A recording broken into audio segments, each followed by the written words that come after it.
This is the BBC. This podcast is supported by advertising outside the UK. You're listening to the 6 o'clock news podcast from BBC Radio 4.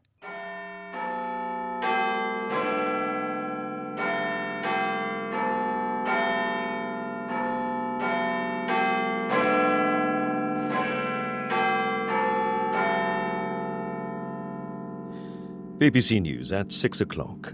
This is Zeb Soames. Good evening. The government's hopes of a deal on Brexit are hanging in the balance ahead of tomorrow's EU summit. There are signs at Westminster that Boris Johnson has not yet won over the DUP, while in Brussels the EU says there are still issues to resolve. The prospect of the rail company Northern being stripped of its rail franchise has increased after the Transport Secretary said its performance levels couldn't continue. The parents of Harry Dunn say President Trump attempted to persuade them 3 times to meet the American woman who was involved in the car crash that killed their son. The London Fire Brigade has said the Grenfell disaster has shown the policy of telling people in tower blocks to stay put in a fire needs to be reviewed. A judge who says she was bullied after raising concerns about government cuts has won a legal action to bring a whistleblowing claim against the Ministry of Justice. Also tonight, Prince William calls for political action on climate change. The leadership of the Democratic Unionist Party has been holding talks in Downing Street for the 3rd day in a row, as Boris Johnson continues to struggle to secure their backing for his Brexit deal. The Prime Minister needs the votes of the party's 10 MPs if he is to get any agreement with the EU through Parliament. But the DUP remain opposed to the current proposals for the Irish border. Mr Johnson wants to get a deal with the European Union before a leaders' summit tomorrow. Officials from the UK and the EU remain locked in discussions in Brussels. Our first report tonight is from our assistant political editor Norman Smith on the latest at Westminster.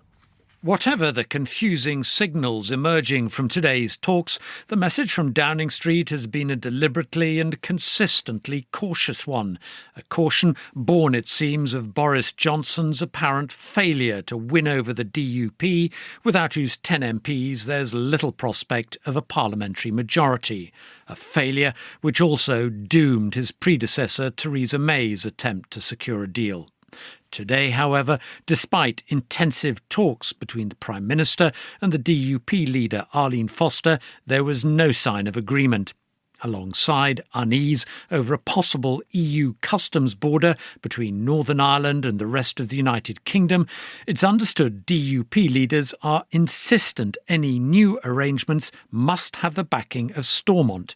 The party's Brexit spokesman, Sammy Wilson, told a committee of MPs failure to ensure the consent of the Northern Ireland Assembly would amount to a breach of the Good Friday Agreement. This committee has been almost hysterical in its defence of the Belfast Agreement. But given that this is a controversial issue, that it will lead to a change in the powers of the Northern Ireland Assembly, and it therefore falls under the terms of the Belfast Agreement where there has to be cross-community consent for any change of that nature. In a further sign of DUP disquiet, a report this afternoon that EU leaders believe the DUP was no longer a stumbling block prompted a sharp rebuff from Arlene Foster, who tweeted that they were talking nonsense. To add to Mr Johnson's difficulties, it's clear some Tory Brexiteers could also oppose a deal if it doesn't have the backing of the DUP. The deputy leader of the ERG, Mark Francois.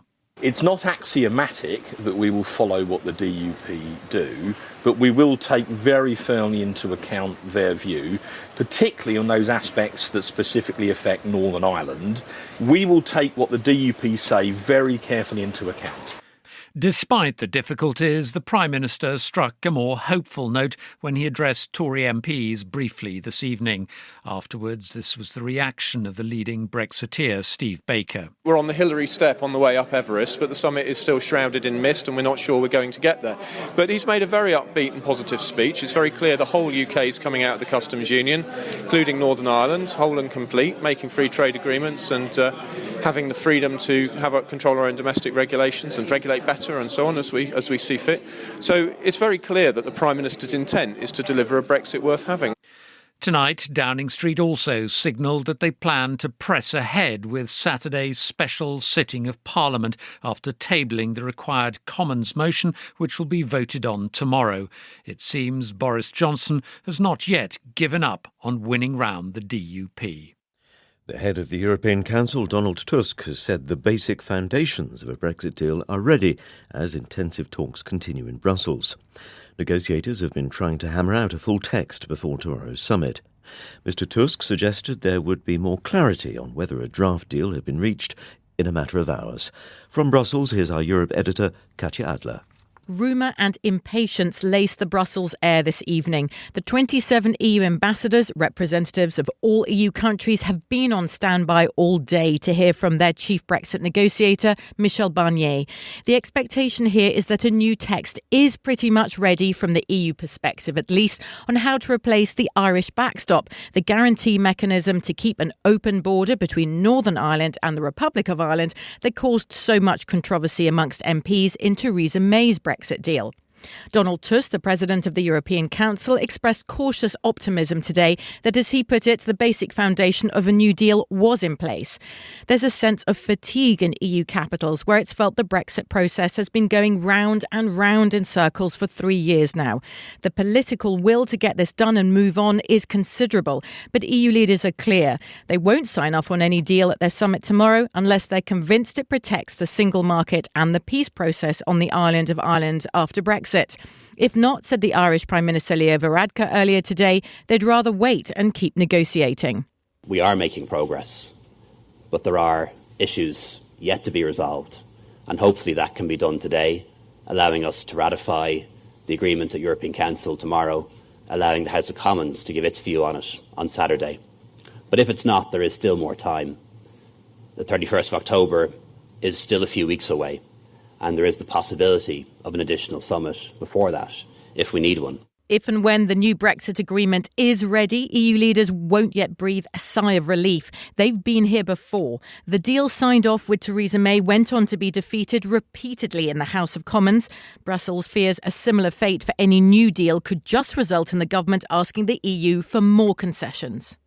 The leader of the DUP, Arlene Foster, has in recent days made clear her party would exercise what she described as its considerable influence in Parliament to stand up for Northern Ireland.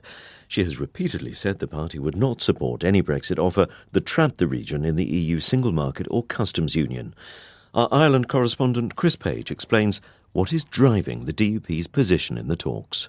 The technical talk around Brexit and the Irish border tends to focus on trade, goods regulations and tariffs.